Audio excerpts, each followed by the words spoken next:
Assalamualaikum warahmatullahi wabarakatuh. Maayong adlaw kauswagan at magandang araw buong Pilipinas. Ako po si Sweet Lukman at ito ang pinakabagong balita dito lang sa Kauswagan Breaking News.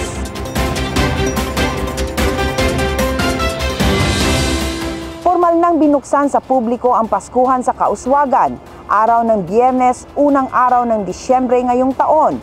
Sa pangunguna ni Mayor Romel Arnado, First Lady Sonia Arnado, Vice Mayor Doc Max Arnado, mga miyembro ng Sangguniang Bayan at mga barangay kapitan, at kasama din ang mga kawani ng LGU Kauswagan, naging mainit ang pagtanggap ng LGU sa mga dumalong bisita at matagumpay na isinagawa ang ginawang aktibidad. Tunghayan itong aming special report. Dinagsa ng mga kauswaganon at iba pang mga bisita ang pagbubukas ng Paskuhan sa Kauswagan araw ng Biyernes. Ikinagalak ni Mayor Romel Arnado ang suporta ng mga residente sa pagtangkilik nito sa mga nakahandang programa at aktibidad sa pagbukas ng Kapaskuhan. Naging simple at makabuluhan ang espesyal na selebrasyon para sa taong ito. Ginanap ang nakasanayang lighting ceremony na siyang hudyat ng pagsisimula ng Kapaskuhan. Nagkaroon din ng pag-aalay ng mga talento ng LGU Kauswagan's Symphony Rondalia at ng kawani ng LGU na nagdagdag saya at liwanag sa gabing iyon. Prinisinta naman ni MPDC Chair Johnny Fuentes ang mga accomplishments at tagumpay ng LGU sa taong 2023.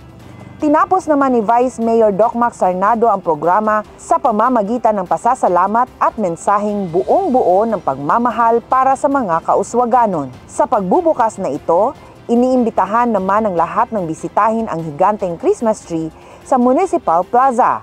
Inaanyayahan din ang mga residente ng mga karatig bayan na dalhin ang buong pamilya at sabay-sabay na damhin ang diwa ng Kapaskuhan. Sa likod ng mga pagsubok at trahedyang dumaan nitong taon, na ipapakita natin na mas meron pa ring magandang bagay at blessings na nangyayari at sabay tayong magpapasalamat at mananalangin.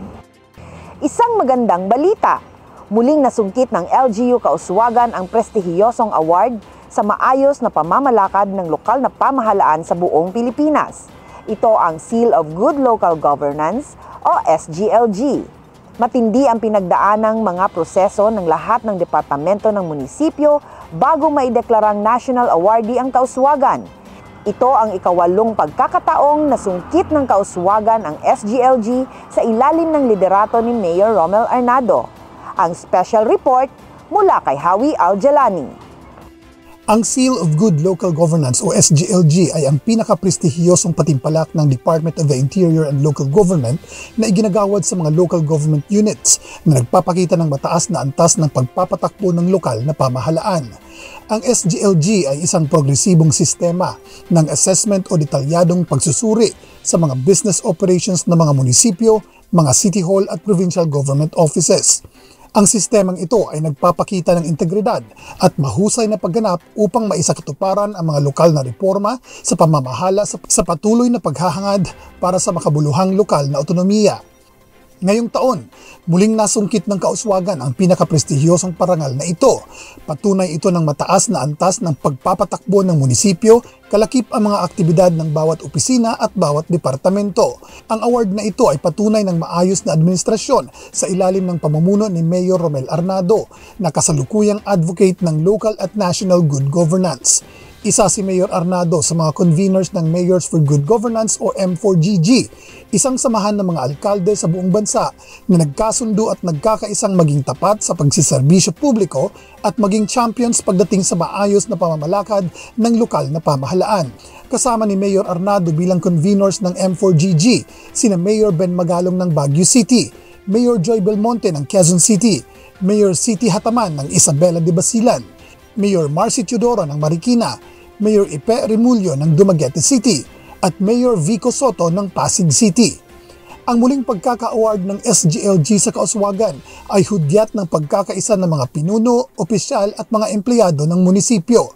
Sa ilalim ng administrasyon ngayon, malakas ang suporta ng bawat sangay ng lokal na pamahalaan sa ilalim ng ehekutibo at legislatibong sangay nito.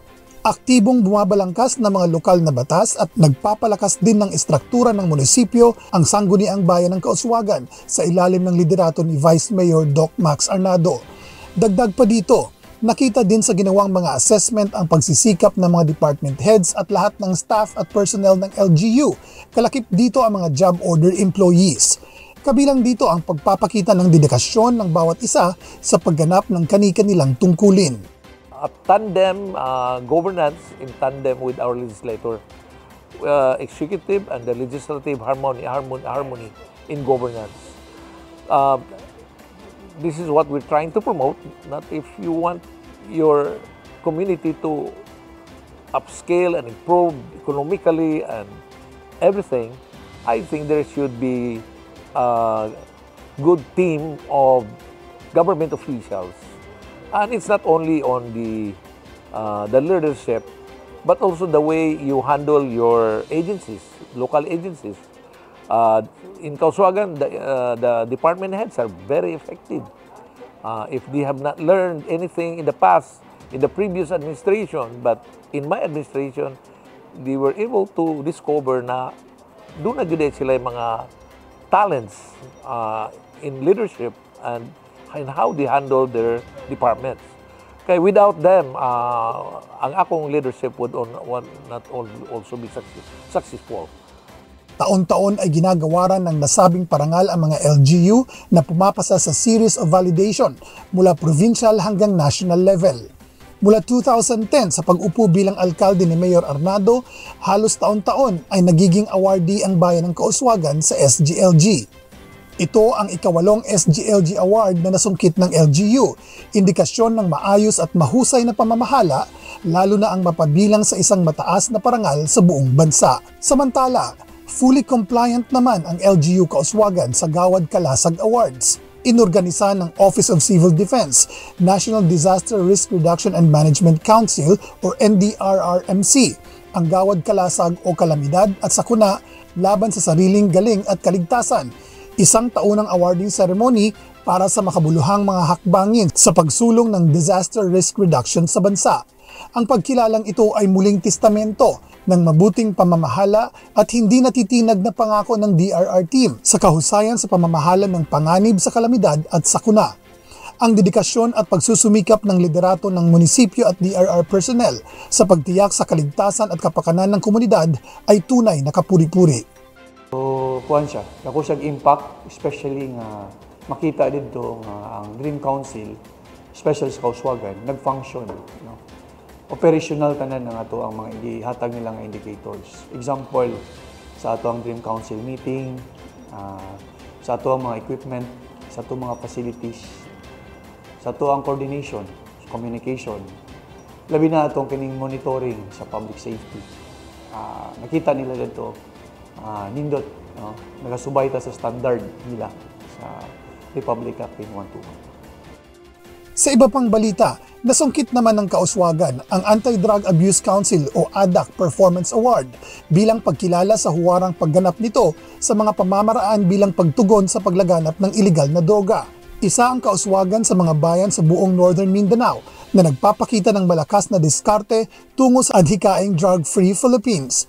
Ang Kauswagan din ay isa sa mga mayroong nananatiling malakas na programa sa rehabilitasyon sa pamamagitan ng Balay Silangan Kauswagan Reformatory Center. Matatandaang sa loob ng 3 taon na magkakasunod ang paggawad sa Kauswagan ng karangalan mula sa Anti-Drug Council kasama ang DILG, Dangerous Drugs Board at Philippine Drug Enforcement Agency o PDEA. Ayon kay Mayor Arnado, ang mga awards na ito ay patunay na nagbunga ang mga pagsisikap ng mga Kauswaganon at tunay nararamdaman ang mga pagbabago sa buhay ng mamamayan. Na dawat nato nga mga recent awards, dako kay na impact sa not only sa atong panggobyerno kundi for the community. Number one, it's an indicator that we are doing our job. Kini mga prestigious nga mga awards which are indicator of good governance, it would show na wala ta magpabaya sa atong panggobyerno. That we are complying with what these agencies would mandate us to do.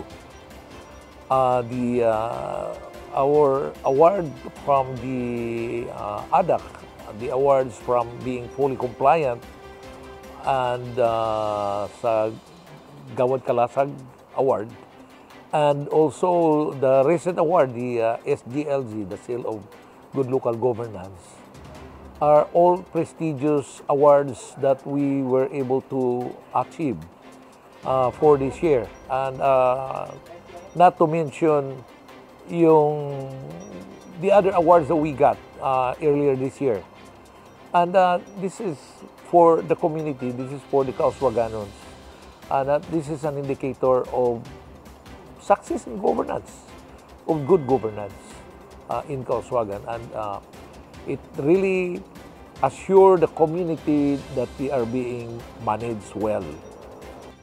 Dagdag pa dito, ipinaliwanag ng alkalde na ang tagumpay ng Kauswagan ay bunga ng kooperasyon at pagtutulungan ng mga opisyal at kawani ng lokal na pamahalaan. Para sa Kauswagan, ako si Howie Aljalani, nag-uulat! Nagkaroon naman ng coordination meeting si Mayor Romel Arnado patungkol sa pagpapabuti ng peace and order at pagsasaayos ng mga daan sa lansangan at ang pagpapaigting ng seguridad ng buong munisipyo. Matatanda ang prioridad ng alkalde ang pagpapanatili ng seguridad at kapayapaan sa kanyang nasasakupan kung kaya't regular ang ganitong mga pagpupulong. Samantala, mahigpit na ipinapatupad sa bayan ng Kauswagan ang fast at slow lane sa lansangan. Ito ay para maiwasan ang mga posibleng disgrasya sa pagitan ng mga pedestrian at motorista. Sa bisa ng Municipal Ordinance No. 048/2023, nagtalaga ng mga speed limit sa mga daan na nasa ilalim ng jurisdiksyon ng Kauswagan, gayon din ang pagpapatupad ng Provincial Ordinance No. 015/2023 upang maiwasan ang mga problemang trapiko. Higit sa lahat ay maprotektahan ang mga mamamayan sa mga posibleng aksidente. Patuloy din ang no-contact apprehension sa tulong ng mga nakakalat ng mga CCTV sa buong munisipyo. At yan ang mga balitang hatid namin sa inyo sa araw na ito. Patuloy po ninyong subaybayan ang Kauswagan Breaking News linggo-linggo. Sa ngalan ni Mayor Romel Arnado at Vice Mayor Doc Max Arnado, kasama ng aming news team, maraming salamat po sa inyong lahat.